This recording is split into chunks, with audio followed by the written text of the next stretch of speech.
Hey, you guys, welcome back to the Lift Her Up podcast. I am your host, Latrice, and we are rocking and rolling in season 2. All right, we are talking all things courage, all things confidence this whole entire season, and I've just been so blessed by everything that has transpired so far. The Lord has connected me with some amazing people, just great people that are doing amazing things for his kingdom. And this guest that I have today is no different, okay? She is an amazing woman of God. She has an awesome story and testimony, and I cannot wait for you guys to hear it. I know so many people are going to be beyond blessed from her story and just from our conversation, y'all. If y'all been here behind the scenes, listen, it's already been so good, and I cannot wait to get into this conversation today. So I want to welcome to the Lift Her Up podcast, Miss Jamesha Roberts. Hello.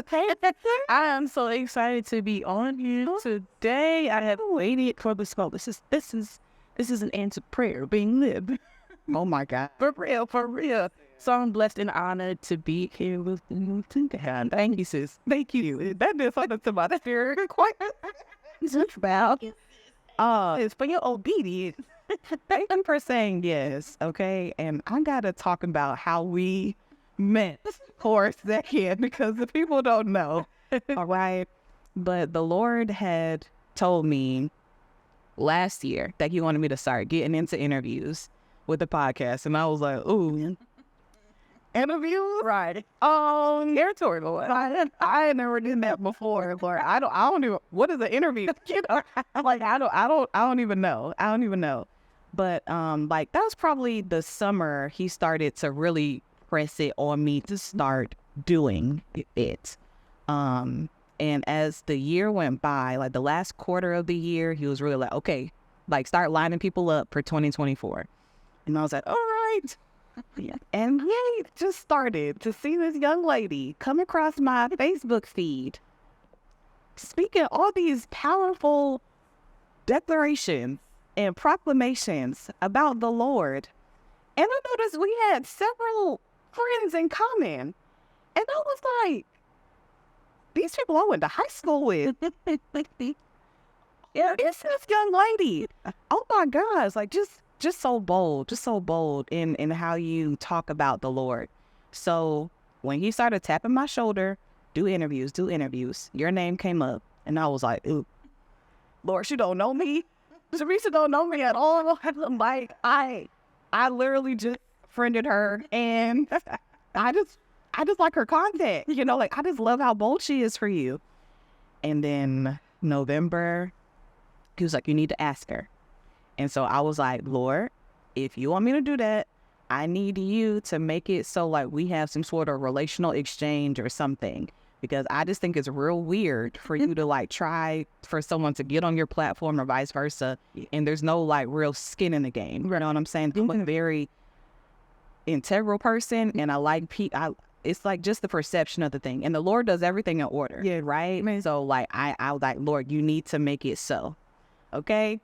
I said that to the Lord, and then it was like a few days later, I kid you not, then I started seeing you posting the comments under some of my reels and some of my posts, and I was like, Lord, you did that. Okay. You did that. So you were real fast. Okay, fast. So I start, you know, we're just going back and forth a little bit in the comments, like, hey girl, yes, like, hey girl, yes. And then December rolled, and he was like, okay, make the call. Make the call? I was like, make the call, Lord, but he had called. But so I called you in December,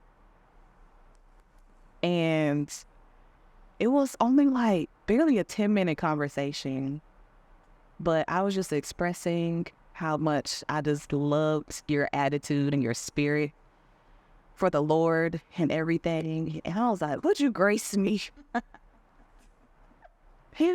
Listen, to be on my platform. And you say yes. And I was like, oh, praise Jehovah. Yeah, there's new praise Jehovah. But it's like so easy. It was so easy. And I just think it's just a testament of the goodness of God and his intentionality. Yeah. Which we've been talking about a lot about. And just how he has brought us together. And we're definitely in a season of collaboration. Yeah. Kingdom. Oh, yes. And it's just so sometimes it's hard to find good people that have great morals and integrity, and their spirit and their motives behind it are pure and of God. And I really wanted to make sure that you are receiving that from me. And I definitely feel that with you. Like, we're kindred spirits. Like, you were literally my sister in Christ. Okay? You're there. We are there. So just like, thank you sometimes. That's just kudos to God. Like, thank you, Lord, for allowing this connection. And yeah, so today I really just wanted to talk about your testimony and like who you are as a person, because I know Jamisha, the influencer, okay? Like, I know you as being like a teacher of the word. Dare I say, like a prophet of the Lord, the mouthpiece of God, okay? Because every time you get on, like, it's just word, just revelatory, everything. But I really wanted to get to know you as a person, because sometimes we present ourselves in one way, the world knows us as one way, but we have so many layers, you know, and the Lord has done such a work. And a lot of times people don't know unless we share what we've gone through and all the things like that. So I wanted to get insight into who Jamisha was. And it tied in perfectly with my theme for this year, because I just see you as so courageous and so bold. And I know sometimes you might not feel that way, but that is how I perceive you. And I think that is how a lot of people perceive you. And I just want to get more insight behind how you came to be. Like, I know on Instagram, like, your name is The Redeemed J. So could you tell us your story? You can start wherever you want, and we can bounce around if you know it. But who is The Redeemed J? Like, what is that story? I mean, my Lord.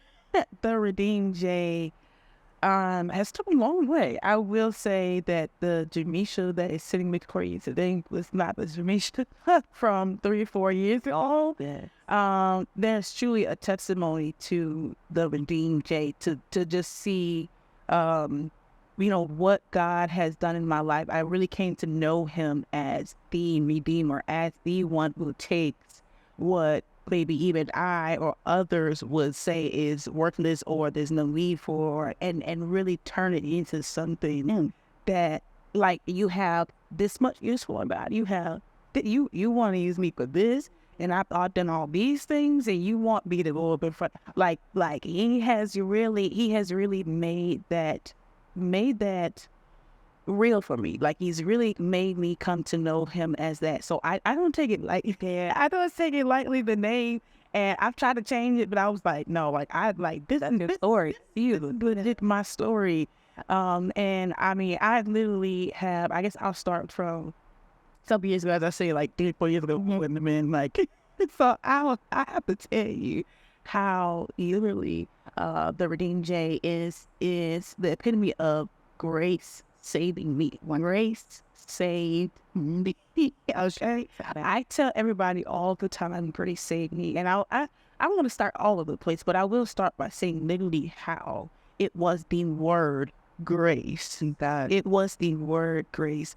So I went through a point in time. Now, I will be honest, my life was not hard, but, when I look back and reflect, I had some moments where things were traumatic and things really affected me in ways that I just did not know. And I didn't realize until, how certain things may happen to you, and you may think it's no big deal, but you don't know, how they say, like, your traumas are revealed in your intimate relationship, even with God, where the traumas that you had, that trust issues, it's always revealed in the intimate out. You know what I mean? So I've lived a life where I've had things happen. I actually, at the age of 5, I lost my sister to brain cancer. She was 2. And so that actually did a number on me that I did not even know until I got to my big age. And literally until a couple of, maybe even at the last 2 years, and I've begun to really understand the effect that had on me and what that did to me, and how from that point the enemy was using things, trying to capture me in different ways to take me here and there and everywhere but where God wanted me to be. And so, coming up, I get to a point where I go through quite a bit in school, high school, but it's not really until I come out. I graduated early. I graduated at 16. And so I came out kind of young, not really knowing for the world. But I was like, I don't want to be that the war. I don't want to be that. But that's what I came out. You were smart then. You were smart. That's what everybody said. But I was like, no, I'm just trying to get out of here. To get out of here. But I was 16 when I graduated. And I took some time off, and then I went through. When I turned 18, I actually met my husband when I turned 18. Oh. And so bless the Lord. 'Cause I was really, God, keep looking out. Because I'm not going to lie to you, sis. I had just come through a little breakup, you know, and I had decided I'm finna do me fit. The Lord has met you about the street. Don't hear it. Oh, no, baby. You ain't going out. Oh, no, easy. You are not about to do that. I really was about to, but then he slid in my DM, and I see it. But bless the Lord for him. He is a wonderful man. Yeah. And I know that it was purpose. But I met him. We actually had a child before we got married. But I met him. We had a child. Then we got married. So we've been married since 2018. You'll talk about that. You're like 2017, 2018. Fuck that. I told him, look, I said we married an eternity, but eternity. We've been there for a long time. But when I met him, I was really still, even when I got married to him at the age of like 19, 20, I still did not really, I never experienced or really experienced even in life beyond, because I was sheltered growing up, but I also kind of got comfortable in the shelter and did not go out and experience things. And so when I got married to him, I was just trying to figure out who even Jamisha was. And of course, you know, identity plays such a big part. I mean, it's a dangerous game. Okay, that was part of the Israelites' problem. I forgot. The identity crisis was real, and it was real for me for a very long time. And because of that, it caused me to go here and there and here and there. And even in my marriage, it caused me at a point to begin to cling to or go towards things that were not even honorable to my marriage. Definitely not honorable to God, but not honorable to my marriage. And so I went years just thinking that this is who I am. I'm trying to find. I went through. And as I was going through, I was dealing with anxiety. And I actually had been dealing with anxiety since I was like 13 years old. And it actually came in. And I recently learned that it's something that my dad's side of the family deals with.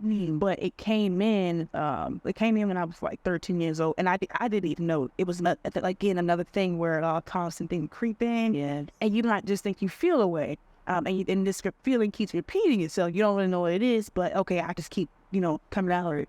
And by that point, I'm in agreement with it, because, you know what I'm saying? So since that age, I was afraid. I was really afraid of death. Like, I was so afraid of death. And I went through, and I was, finding ways to cope with it, and then go away for a while, and then come back, and go away for a while, come back. And so in my older years, as I was married to my husband, I started trying to find other ways. Of course, I'm 21. We just 21. Listen, hey. You know what I'm saying? Let me get 21. That's a new coping mechanism. Yeah. Unlocked. You know what I'm saying? I gotta be honest with you. I gotta tell you the truth. I gotta tell you the truth that at 21 years old, even at 18 years old, even being able to go into the at that time, because they changed the age now, but even able to go into the store and buy tobacco and all those things like they changed that, but at that time, 18-year-olds still had access to that thing. So being introduced to it and even seeing it around, hanging with the wrong people and seeing them use it, let me take part. Let me see. I'm looking for a way, and they're coping this way. So you think that they cleanse this man, but yeah, you know what I'm saying. So I'm taking my part, in it as well. And so I went through years of that. And eventually I went in a little too deep. Okay. I love it too deep, and it was at that point I think for all that time I didn't realize that the enemy was like, I'm drawing her in, because there was a point where I can reflect and feel the point where I knew things were changing, but I didn't know things were changing. Where I knew something was different, but I didn't know something was different. And for me, it looked like the world was changing. But really, it was something in me that was being corrupted. My God. Okay, and it caused me to begin to see the world differently. I remember going into church, into my parents' church, and just feeling different about church. Like I don't even why am I here? Like things like listen, the corruption was real, and I was really going through, and I was really ultimately just trying to cope with things, tagging along or taking on these new, like I said, coping mechanisms, weed, drinking, and like these are the things that I really was partaking in. And you know, people will tell you, well, it's just this, it's just that, it's not that deep, you know what I'm saying? But when you make habits out of those things, and those things become idols in your life, and they become the things that you depend on other than God, listen, let me tell you, it'll mess you. Listen, Let me tell you, y'all, it'll mess you every time. It will mess you up. And that's what it began to do to me, because it just began to just pull me further from God. It just made me to the point where, and I did not realize that, whether, you know, while in my speech, I thought I was still close. But you know what? You know how the Bible says that, you know, with their mouths they say one thing, but their hearts is somewhere over here. And that I was there.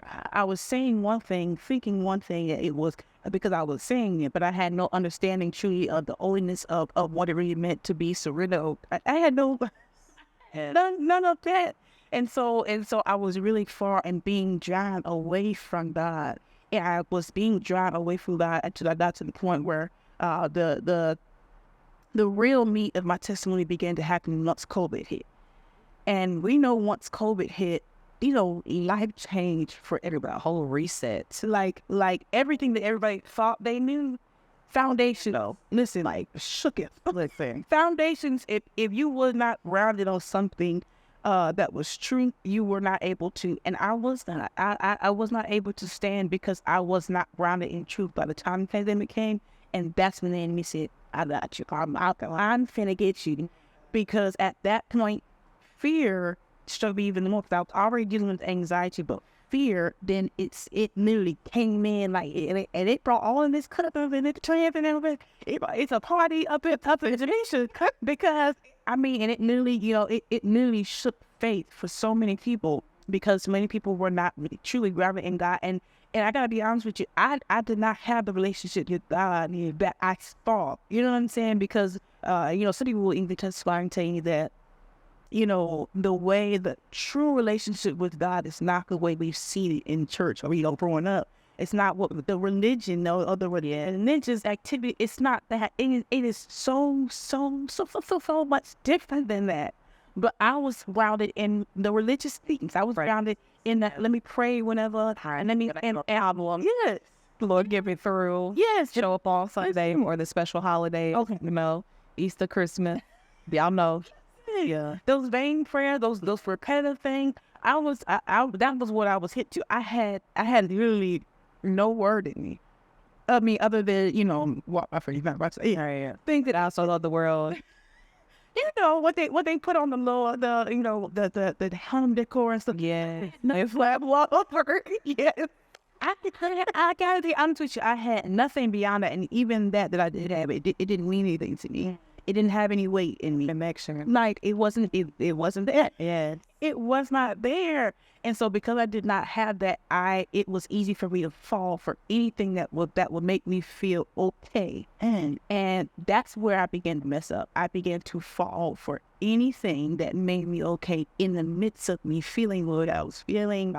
Like I remember losing weight. I remember, like, you know, at one point it was like I need to be smoking. And then I started getting caught up in the wrong crowd. And then of course, you know, there was always the pandemic hit and everybody started coming off work.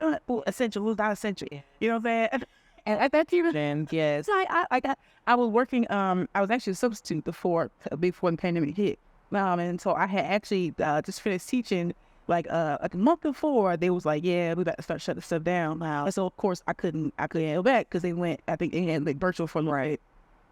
But during that time, it was, how am I going to make money? How am I going to make money? And that's a whole nother realm of trying to be God for yourself. That's because that money become an idol, okay? And then you get it by any means possible. And I got bills to pay. And children, like, it's selling groceries, you know what I'm saying? Toilet paper is high. I don't know what. Okay, we're during the pandemic. Everybody was buying it up. Everything. Milk, eggs, bread. Everything is high as well. And it seems like the world is ending. And I'm just trying to hold on. I'm really just trying to hold on. And so I have, thankfully God has gifted me with some creativity. Yeah, even they talk about it. Yeah. And so I work in the area of graphics, branding, design, things like that. And so I began to just kind of dig into that. It's something I had always done, but I just never, I never really thought of it as anything like that until that point. And because somebody came along and they were like, I was already doing it for myself. And I was like, yeah, I can do this. And people be asking me like, who do your stuff? And I'm like, I do it. You know what I'm saying? I hadn't thought about doing it for anybody else until one voice came along and was like, dang, you can make a lot of money doing it. That's all I needed to hear. That's all I need to hear. And it was like, we kind of had got attached and everything. And she started putting me into the opportunities and stuff. And she was like, hey, you can charge this, you can charge this. And I said, and then people started coming.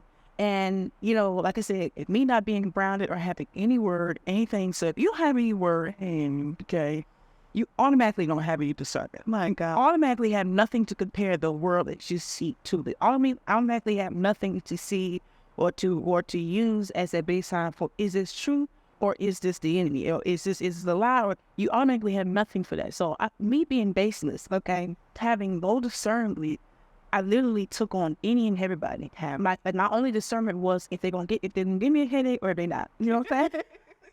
You gonna be a difficult client or not? That was the only discernment that I had was, okay, they're gonna be difficult. I'm not there to work with. I can already see they ain't ready for this. Like that was it. I had to discern whether, okay, this is a witch and this is okay. Yeah, let it work. I gotta talk about it. You know what I'm saying? I gotta talk about it because grace really saved me. Listen. I had no discernment because all it took was for somebody to say what I was saying. Somebody to say, God bless me. Somebody to say, well, thank the Lord. No hand. They never thinking. They never said Jesus. They never said that he died. They never said it. But not knowing any of that. Should have been because my dad is a pastor. My mother was first lady. I was raised in the church. It should have been in me, but it was not. The word, it was not living in me. The living word was not in me. His spirit was not in me. So I was trying. I was just trying to just get everybody. But I had. It was like all money is good money. It's where's coming in because if you see somebody say that they want this, and you tell them $600 and they say okay, invoice me. I'll send it. I'll take it. This time of the this time with this going on, COVID going on, we need the money. You know what I'm saying? That's okay. So I can do that. And so when I was just continuing on not thinking of anything, like it was as if it was just gradually drawing me in with what they were saying, that it sounded, and this sounded godly. But then there were certain things that I would question, but I would ignore my question.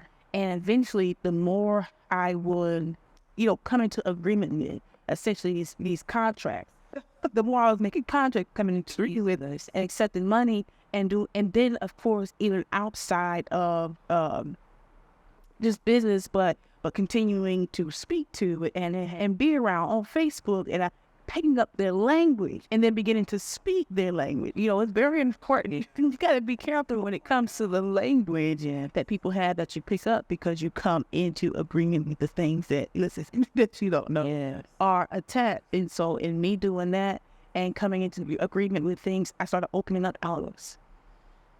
That's it. Do we want to get into the open doors? Listen, I want to get into the open doors. I do. This is comforting stuff. I do not know all of this. I'm hearing all this for the first time too, y'all. This is so good. Yes, I'm going to get to the open doors. I'm doing that. You dropping all the gems because people don't be knowing that even though